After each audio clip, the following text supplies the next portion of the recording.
Hello everyone, my name is UltimoFive and today we are going over Wisp, the fiery apparition. Wisp is a warframe that summons strange apparitions from beyond the breach. In order to obtain Wisp, one must fight the ropeless boss on Jupiter to obtain her blueprint, chassis, neuroptics, and systems in order to make her at the foundry. She requires a mastery rank of 0, comes with a V and D polarity slot plus a dash aura slot. Because of this, the builds on her will require 4 to 5 forma. And Wisp is a fantastic support frame that utilizes a moderate amount of CC, minor buffing, and helps with keeping the team alive with her motes.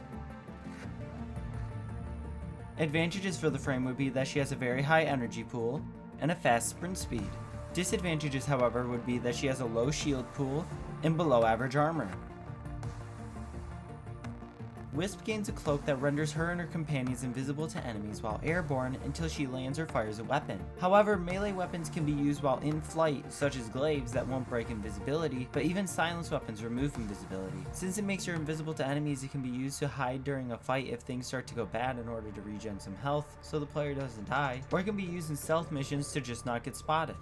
Wisp's first ability summons 3 species of reservoir pods, filled with friendly motes that attach to Wisp and her allies. Vitality, which increases max health and restores health per second. Haste, which increases movement speed, attack speed, and fire rate. And Shock, which stores an electrical charge that zaps up to 5 enemies within 15 meters with chain lightning, dealing minimal damage but has a 100% status chance to stun enemies. With her Augmentation fused reservoir, it allows Wisp to place a 4th reservoir that has all 3 buffs simultaneously at an additional energy cost. This ability is absolutely amazing, and what is the best about her entire kit? Seriously, 3 different modes that provide tons of support for the team is quite good and insane. Wisp's second ability cloaks herself from enemies while spawning a Specter of herself that flies off in a targeted direction. This Specter draws the attention and fire from nearby enemies. Will-O-Wisp also synergizes with her other abilities. With reservoirs, it will pick up motes from reservoirs and passes it through during the lifetime of the Specter, and with Soulgate, Wisp can teleport while using Soulgate. This ability is okay. It's really only used to give yourself a distraction to enemies in order to give you more time to regen health, and makes Breach Surge even more deadly and effective. However, it still is better than Soulgate.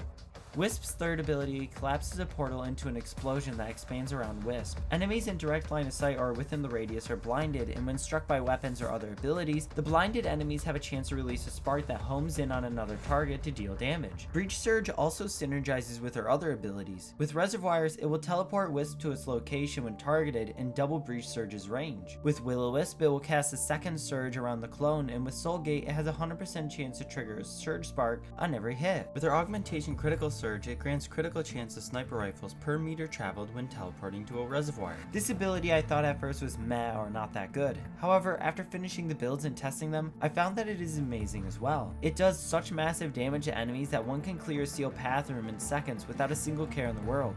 Wisp's fourth ability tears open a portal to the sun to harness its destructive solar plasma into a beam with curving flares. Soulgate also synergizes with her other abilities. With Vitality and Shock motes, it increases the damage by 25% each, and Haste mode makes it so Soulgate deals corrosive procs, not damage. This ability is crap if used without Breach Surge, at least in my opinion, because I couldn't find a single way to make it good unless one is to cast Breach Surge first, and then just cast Soulgate to proc tons of sparks. Problem is, that isn't Soulgate doing the damage. It was Breach Surge, making Soulgate an easy out for subsuming other abilities. The Specter Shaman build for Wisp utilizes an extremely large increase of strength with a medium increase to range, a small increase to duration, and a decrease to efficiency. The build's flex slots are Augur Secrets or Stretch, and is a balanced build with high strength to benefit her reservoirs and Breach Surge range and damage. Hunter Adrenaline is on the build to help provide for an unlimited energy source, considering that Wisp has her massive health regen from her reservoir, making it possible to use her Breach Surge more frequently to help CC and increase damage output. The Spirit Sniper build for Wisp utilizes an extremely large increase of duration with a large increase of strength and a small decrease to efficiency and range. The build's flex slot is Stretch and focuses mainly on self-sniper buffing. With Critical Surge, it is possible to get max critical chance for your sniper by just blinking a few meters away to a reservoir with Breach Surge. Along with this is Duration to help keep the buff going as long as possible, and to make it so her reservoirs are still great for supporting the team. This can even be taken into Eidolon hunts, but I personally still think Volt Prime is a lot better. The Mote Mother build for Wisp utilizes an extremely large increase to strength and duration, with a small decrease to range and a large decrease to efficiency. The build's flex slots are Augur, Secrets, or Stretch, and is a duration strength build focused on her reservoirs being as strong as possible with a long-lasting duration. Due to not having Hunter Adrenaline on the build this time, it is mainly to be used for defensive and survival missions such as excavation, mobile defense, and defense, so players can focus on protecting the target and focus less on the buff timer.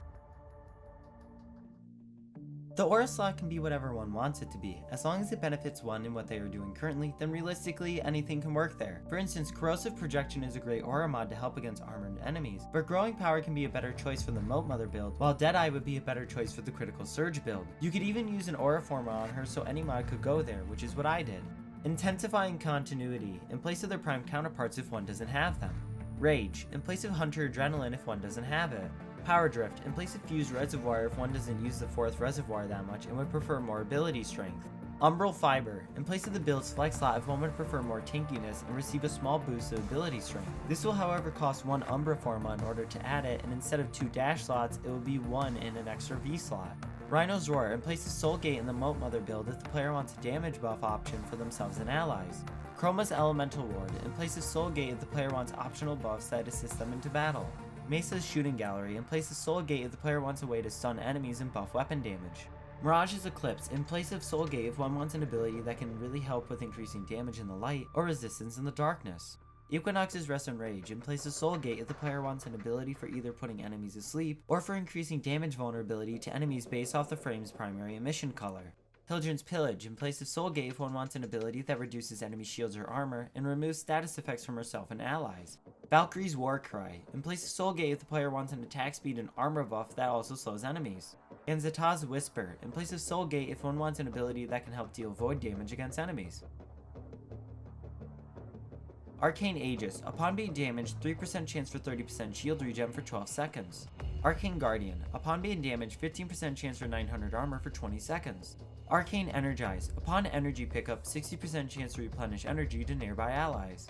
Arcane Barrier, upon shield being damaged, 6% chance to instantly restore all shields. Arcane Eruption, upon energy pickup, 100% chance to knock down nearby enemies. Arcane Nullifier, which provides 102% chance to resist a magnetic status effect entirely. And Mote Vigor, upon operator ability cast, 45% ability strength on the next Warframe ability cast. Thanks for watching. If you want to see more guides on Warframe, please click the like and sub buttons to let me know. And as per usual, I will see you guys in the next video. Goodbye.